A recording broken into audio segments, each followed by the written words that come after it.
Haleluya, puji Tuhan, Bapak, Ibu, Saudara, kita semua yang dikasihi Tuhan Yesus. Renungan firman Tuhan saat ini akan saya berikan judul Hidup oleh Iman. Puji Tuhan. Mari kita bersama membuka dalam Ibrani pasal 11 ayat yang ke-8. Saya bacakan bagi Bapak Ibu Saudara. Karena iman, Abraham taat ketika ia dipanggil untuk berangkat ke negeri yang akan diterimanya menjadi milik pusakanya. Lalu ia berangkat dengan tidak mengetahui tempat yang ia tujui. Ayat 9. Karena iman ia diam di tanah yang dijanjikan itu, seolah-olah di suatu tanah asing, dan di situ ia tinggal di kemah dengan Ishak dan Yakub yang turut menjadi ahli waris janji yang satu itu. Pada ayat firman Tuhan yang pertama ini, Ibrani 11 ayat 8 dan 9, dikatakan di sana, karena iman Abraham taat. Dari kalimat ini kita mengetahui rahasia. Saya mengatakan rahasia mengapa? Karena ketika orang menjadi taat, rindu untuk taat, ingin untuk taat, itu tidak mudah.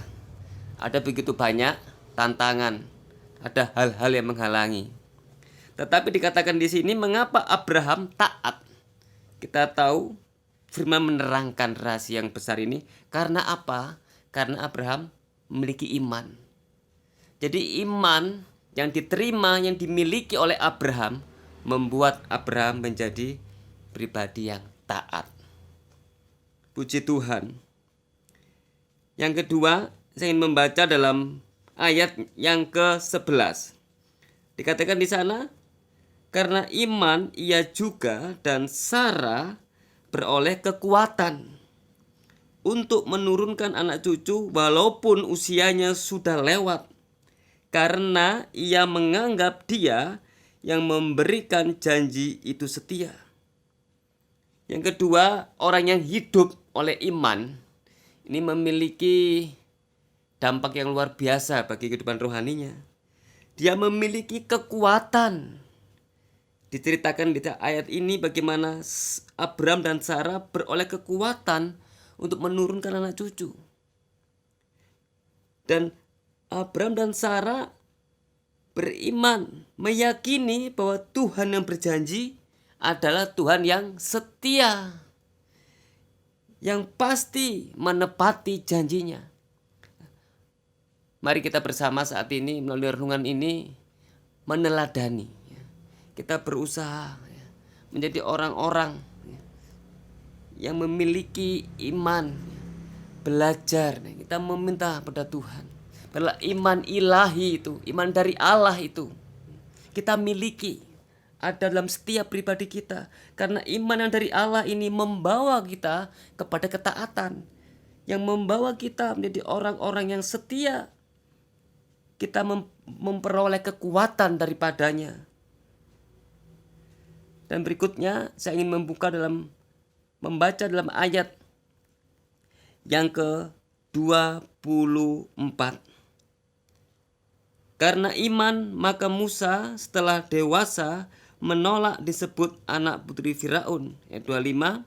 Karena ia lebih suka menderita sengsara dengan umat Allah daripada untuk sementara menikmati kesenangan dari dosa.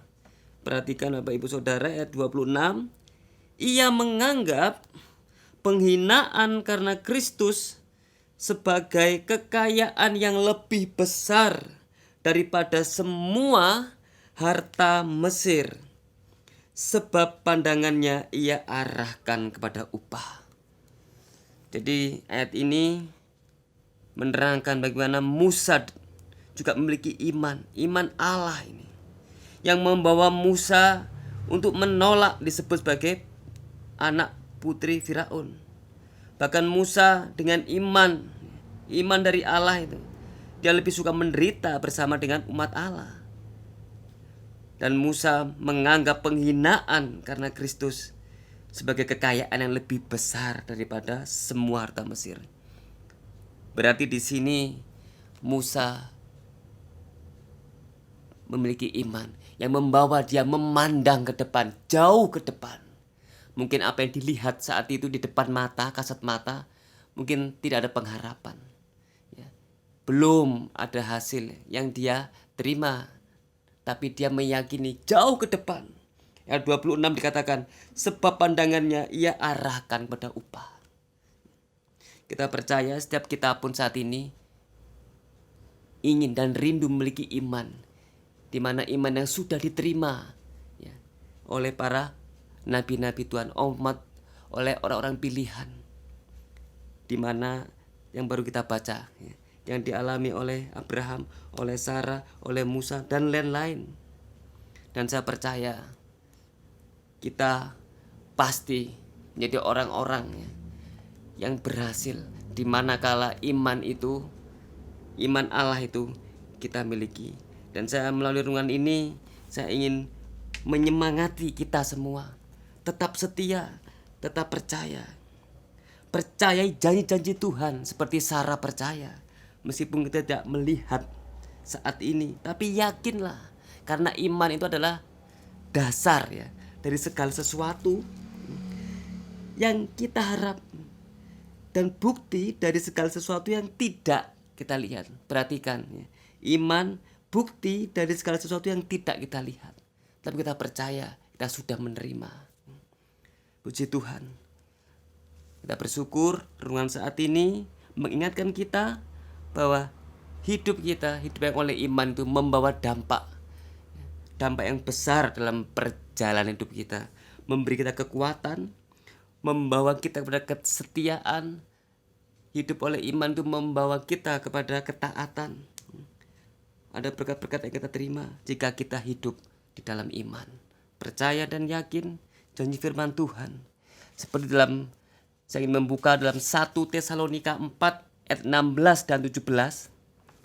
Sebab pada waktu tanda diberi, yaitu pada waktu penghulu malaikat berseru dan sangkakala Allah berbunyi, maka Tuhan sendiri akan turun dari surga, dan mereka yang mati dalam Kristus akan lebih dahulu bangkit. Ayat 17. Sesudah itu kita yang hidup, yang masih tinggal, akan diangkat bersama-sama dengan mereka dalam awan menyongsong Tuhan di angkasa. Perhatikan ayat ini yang terakhir. Demikianlah kita, Bapak Ibu Saudara, akan selama-lamanya bersama-sama dengan Tuhan. Puji Tuhan, inilah kerinduan kita. Kita hidup, kita akan tinggal bersama-sama dengan Tuhan Yesus Kristus, asal hidup yang kita jalani, hidup di dalam iman, di dalam percaya. Puji Tuhan. Mari kita berdoa. Bapa, kami bersyukur untuk renungan saat ini Tuhan. Kami rindu, kami menjadi orang-orang yang setia, orang-orang yang taat, orang-orang yang kuat Tuhan. Tapi kami yakin, kami percaya, kami juga membutuhkan iman dari Allah itu Tuhan. Mari Bapa, setiap pribadi sidang jemaat-Mu satu persatu Tuhan, mari penuhi kami Tuhan dengan iman yang kokoh Tuhan, iman yang dialami oleh Abraham, iman yang juga dialami oleh Sarah, oleh Musa, itu juga kami terima Tuhan. Terima kasih Bapa, jadikan kami alat-Mu menjadi saksi-Mu dimanapun kami berada. Terima kasih Bapa, terima kasih Tuhan Yesus Kristus. Di dalam nama Tuhan Yesus kami sudah berdoa dan bersyukur. Haleluya, amin.